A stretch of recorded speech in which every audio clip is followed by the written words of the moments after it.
Now, before we get started, I'm super excited to share with you my 50 heavy bag technique and conditioning program. That's right. This program consists of 50 heavy bag workouts that focuses on developing explosive power, speed, balance, cardio, rhythm, flow, and fluidity in your striking, while sharpening your technique and learning my full striking system from basic to advanced. Each round includes a detailed technique breakdown followed by the follow-along workout in both video and audio format. You'll be learning more than just offensive combinations, but footwork, head movement, counters, fakes, feints, setups, and more. You'll never get bored as you can work out 3 times a week for 4 months without repeating the same workout. You can solo train by popping in the audio clips to your headphones and train on a heavy bag at the gym, or if you have your own heavy bag, you can blast the video on a large screen TV to follow. For more information, check out the link in the description box below.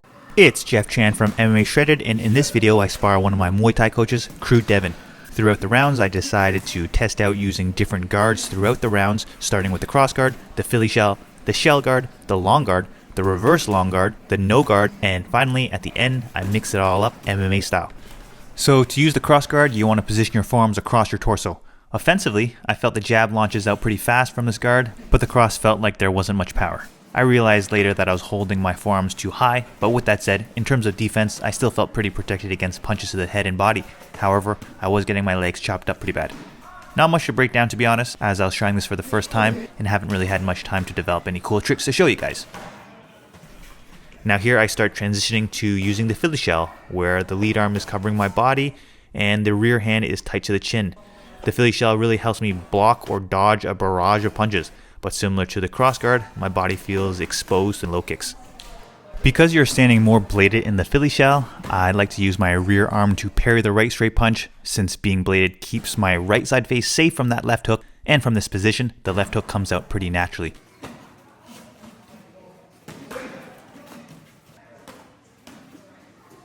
A left high kick attempt from me here, and Crew Devin blocks and kicks under my standing leg, sweeping me. And another check left hook as I block the liver hook using the Philly shell. And a beautiful calf kick from Crew Devin here. He's got some really heavy legs, and every time he kicks me, it off balances me.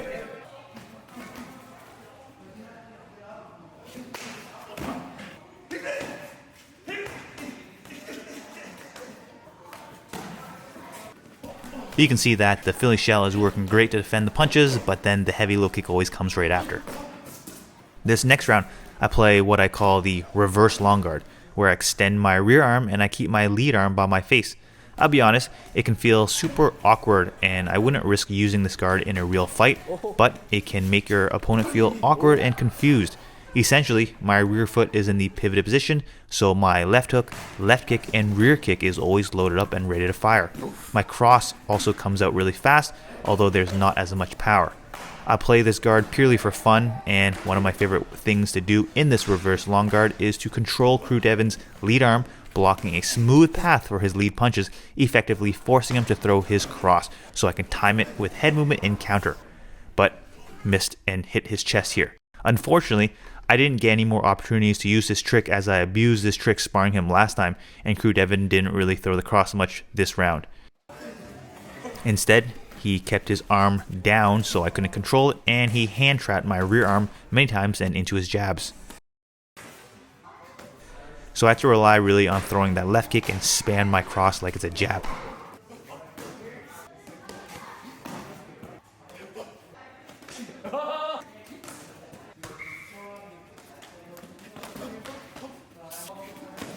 And here I transition into using no guard, hands down, and relying on pure head movement.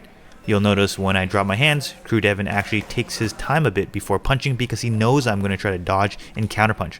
I find it actually slows down the pace for me.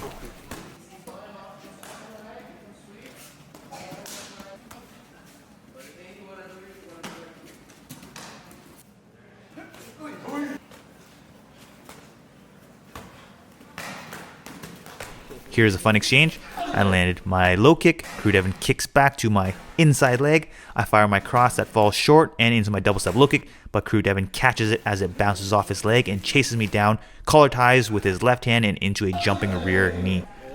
and another back and forth exchange. I stepped in with a long jab. Crew Devin fires back with his jab, so I slipped to the inside and into my cross, followed by my double step low kick that Crew Devin catches again and into a jumping roundhouse kick, but he ends up bailing on it. I think because Crew Devin has a bad injury on his right ankle, as well as many other injuries throughout his body from having fought over 50 times.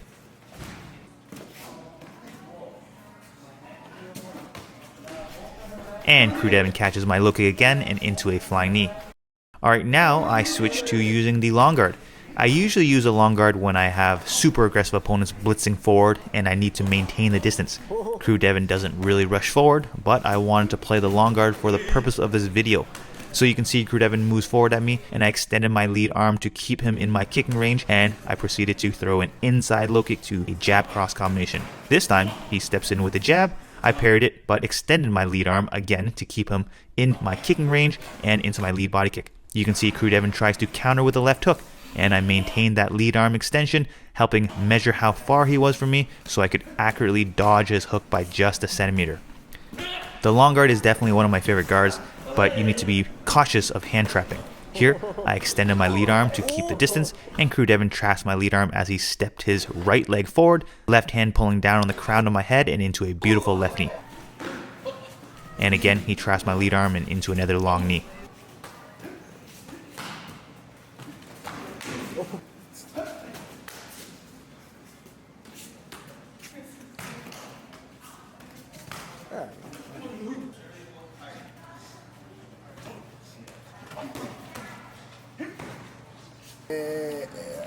Ding ding ding, nice guys. Alright, we'll keep filming. And now I transitioned into using the high guard, where both hands are glued to my head. Not one of my favorite guards for many reasons, but I'm using it as my first line of defense for the purpose of this video. You'll see in this round that there are a few times I instinctually resort to the long guard even when I didn't plan to. The main reason I dislike the shell guard is that it's hard to keep the distance, but I'm not really great with the shell guard in general, and you can see Crew Devin is easily able to step in and land that long knee. He is also able to throw and land a barrage of punch combinations because I'm standing there shelled up instead of backing away with footwork or making a miss with head movement. Instead, I need to work on blocking and firing back immediately.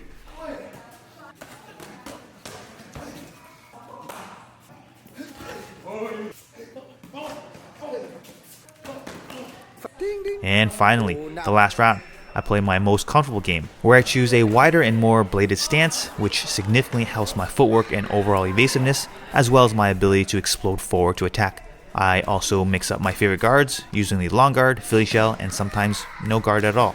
So Crew Devin hand traps my lead hand and into his cross, and I cross parried like I explained earlier and into my check left hook.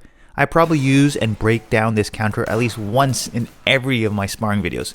Comment below if you've started adding this to your game and seeing its success. You'll see when I'm outside of striking range, I'll drop my hands, and if Crew Devin closes the distance, I will bring up my long guard. And if he gets within what I call my void or bubble, I'll use the Philly shell, and sometimes I'll shell up to bait my opponent into throwing a hook, and I'll look for that inside foot sweep. I couldn't get Crew Devin here, but here's what it should have looked like.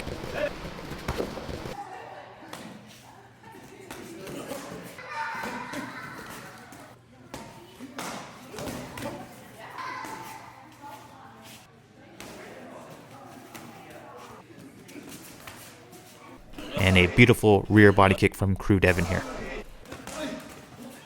The problem with this stance is that if you get tired, decide to stand there, Crew Devin is going to keep throwing his perfect jump knees at me.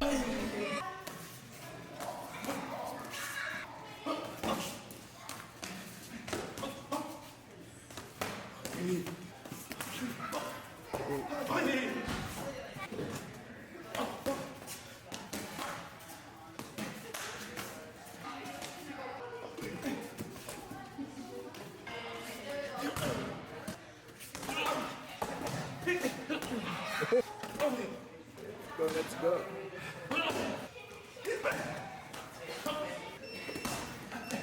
Here's one of my favorite combinations. Outside calf kick into the cross, followed by stepping into the switch knee, frame with the forearm to create distance, and into an exit cross. And here's another example of using the frame. I stepped in with a jab, Crew Devin jams up with me, so I framed to create distance and into my cross again.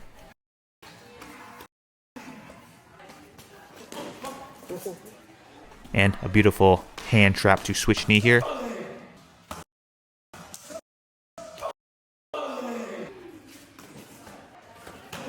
Twenty.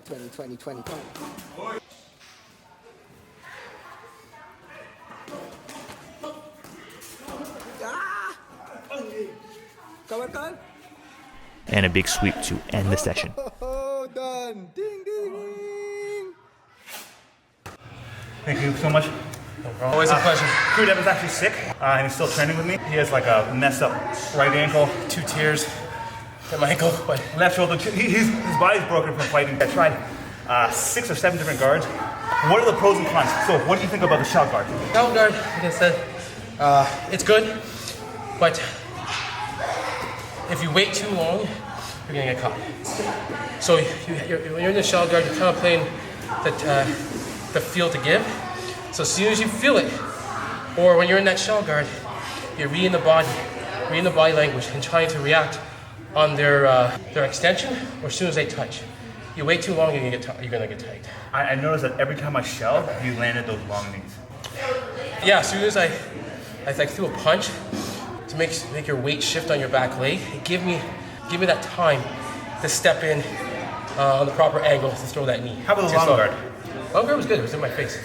I like the right hand, left hand long guard. A lot of people get flustered with that. The reverse long guard. Yes, reverse long guard. I feel like the reverse long guard is good, but once you catch on, then you start You landing can start those right picking. feet. Yeah. Exactly. Kicking that back leg. Because you really have that extension of that rear leg. So therefore, you're in the position to push off, throw like a kick or a cross or a hook. You're right in that long position. So I just have to kind of throw something, put that weight back, so I can continue moving. How about the cross guard? The George Foreman. I love it. I like it. Good for boxing. Good for boxing. I like it. Which we did the first round with more boxing, but then if you wanted, you were landing lots of low kicks. I can load the kicks, I can land the knees, and depending how tight it is, I can slip my jab in between or over top. How about the Philly shell? I like it. And, I use it a lot. Due to the shoulder injury, I don't have that endurance to keep my arm up. So I tend to drop my hand, but I can't keep this posture, so therefore I hide my chin. When you play that guard, when your chin is up high, it doesn't work. I like it when someone has to have you understand what they're doing with their jab, or their jab's not as strong. Because I can worry about the jab with this hand, but if it's not really, I don't have to worry about it. It's the cross and how they come across, so that how they move to my right side, so I can use it, use my shoulder to block that cross or anything coming on my left side. I think the last hands down. Tell me your thoughts on the hands down. people would assume that it's super risky, you get knocked out, but Yeah, I play it because depending who we're playing with, if the other person's really slower, or we're playing a game, I use it. But you see, I'm a little slower, so you're touching. I couldn't get to that 6th gear, and to read your body, where your hands or legs are coming, right? So I like it. But if some of you are not comfortable doing it, don't use it. fair. Don't use it. Plus, we are confident when we do that. We're confident with our shoulders, to block with our shoulders. So you can have it hands down, but understand you can bring the hand up quick or use your shoulder to block to protect your chin.